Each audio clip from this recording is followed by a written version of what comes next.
I grew up in the Oakland Hills. I remember as a kid walking to the end of the street and overlooking the Caldecott Tunnel and this house that was just burnt down to a foundation, and I never really knew exactly what happened until I started doing research for this video. The Oakland Hills Fire that we're going to talk about today killed 25 people, did $3.9 billion of damage, burned almost 3,500 homes to the ground, and is one of the most costly and deadly fires in the history of California. And the crazy thing is, it happened over the course of only 72 hours. Today we're going to be talking about the Oakland Hills Fire of 1991 and the 100 plus years of decisions that led to this tragedy and what we can learn from this going forward when it comes to fire management and fire reduction. Growing up in the Bay Area, there was always this plant that you would see everywhere. It is growing in ditches, it's growing on the side of the road, and it's a beautiful tree. And I always just kind of assumed that whenever you see a tree that's around so frequently, you just kind of assume that it's native. And I always thought that this tree was a native California plant.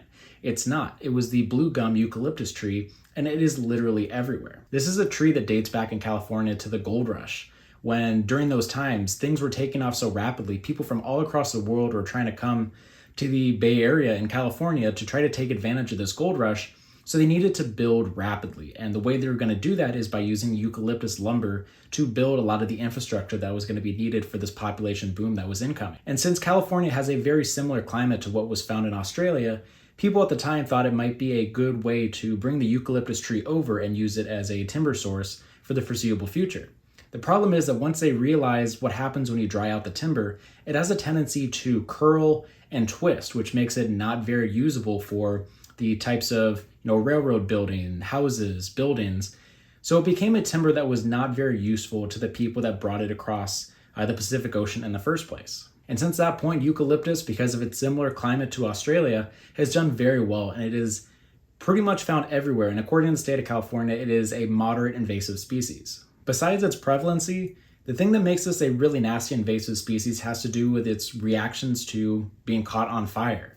California is an area that burns down frequently, and eucalyptus is a tree that is very flammable. The sap that the tree produces allows the trees to go up rapidly, and the peely bark, which is a pretty common characteristic that you'd find with eucalyptus trees, the tree tends to shoot off that bark up to 100 yards in any direction, which is a really easy way for the fires to spread rapidly. So now in the California Bay Area, you have these very flammable eucalyptus trees growing pretty much everywhere. And now we go to October of 1991, where a small brush fire breaks out in the Oakland Hills that is put out pretty quickly. This was a day that there was not much wind, and the fire crews that came in handled it pretty easily.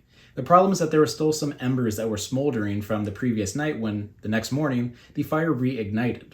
However, on this second day, the weather was much worse for fire conditions. You have winds blowing 65 miles an hour that made it so that this fire that was very contained in the first day spreads rapidly in conjunction with these eucalyptus trees that are very flammable and shoot these basically flaming pieces of bark up to 100 yards in any direction that causes the fire to spread rapidly. In this area, you have winds called the Diablo winds that are coming from the mountain range to the east of the Bay Area, which brings this very warm, dry air, similar to what you have with the Santa Ana winds down in Southern California, that brings these hot, dry winds, comes over the Oakland Hills and meets the cold, wet air coming from the bay and gets this very unpredictable pattern of winds. So you have these very strong winds that are kind of swirling. It makes it so it's very difficult to predict which way the wind is going to be blowing at any given time, and allows this fire to spread rapidly. And then we get something that's called a firestorm. A firestorm is a fire that's so severe and intense that it creates its own weather conditions inside of it, and it makes it even less predictable to decide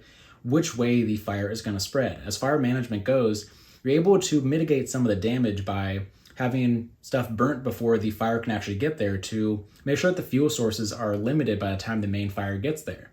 When you have a firestorm and you can't predict which way it's going to go, it makes it very difficult to manage and put out the fire eventually. This wind and firestorm was so intense that it allowed the fire to cross Highway 24, which, if you've been to the Bay Area and you've gone across this highway, this is an 8-lane highway that seems so unlikely for a fire to be able to jump across it, but it was able to because of these conditions. By the end of this, it only took a weekend for this fire to do the damage that it caused. It took 400 fire engines, 1,500 crew members, and 250 agencies collaborating to put out the fire. This fire is a great example of some of the very common things that we see with fires nowadays, and the first and most important one is a result of human impacts. Obviously, you have this eucalyptus tree, this incredibly flammable tree that was planted in this area to try to be used as a timber source. When it was no longer valuable for that, it allowed it to grow rapidly out of control, and you have this crazy fire source in an area that has unpredictable winds during these early fall, late summer months. And then that goes in conjunction with some problems that happened during this fire. We have cars parked in front of fire hydrants. You have a city that doesn't have a unified standard of what size the nozzle adapters will be. So when you have these 250 agencies coming to help put out this fire, a lot of their hoses were not compatible with the fire hydrants that were found. Also, you have power lines going out, which made it so the reservoirs that were drained in the process of trying to put out this fire were unable to be replenished. And you just have a situation where this incredibly dangerous fire just gets even worse as a result of human actions. Fires and the intensity of fires have increased for the past century. When you look at it, in the past 20 years, fire frequency has increased 3% every year, and it is on a trajectory to make it to the point where fires are going to be something that we deal with constantly. Put this with the fact that 85% of fires are human caused, you have a situation where things are going to get much worse.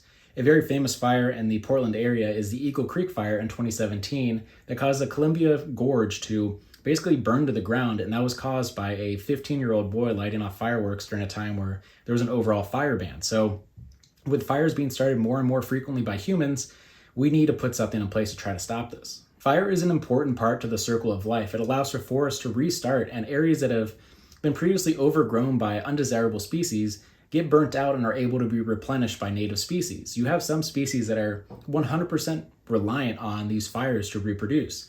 You have something like the lodgepole pine, which is Pinus contorta, which needs the hot temperatures of the fire to melt the resin that binds its pine cones to be able to reproduce successfully. That's why when you see areas that were recently burnt, you'll see pine forests popping up because they are just kind of waiting for fires to come through. And when these fires are happening less and less frequently, you have this fuel supply that just continues to build. And when it eventually does burn, it burns more intense than the humans can handle to try to put out, and causes massive damage to not only the forest because they're not designed to be able to withstand these crazy intense fires. They're more designed to handle these much less intense and less frequent burns. So that's why fire management and fire reduction tactics are so important. This can be something like cutting down dead trees and chipping them. It can be pruning. It can be controlled burns to make it so that the fuel sources are not just building up over years and years. And when you have a lack of those practices, that's what resulted in this incredibly destructive and deadly fire in 1991. When you compare this fire to the other fires in California history,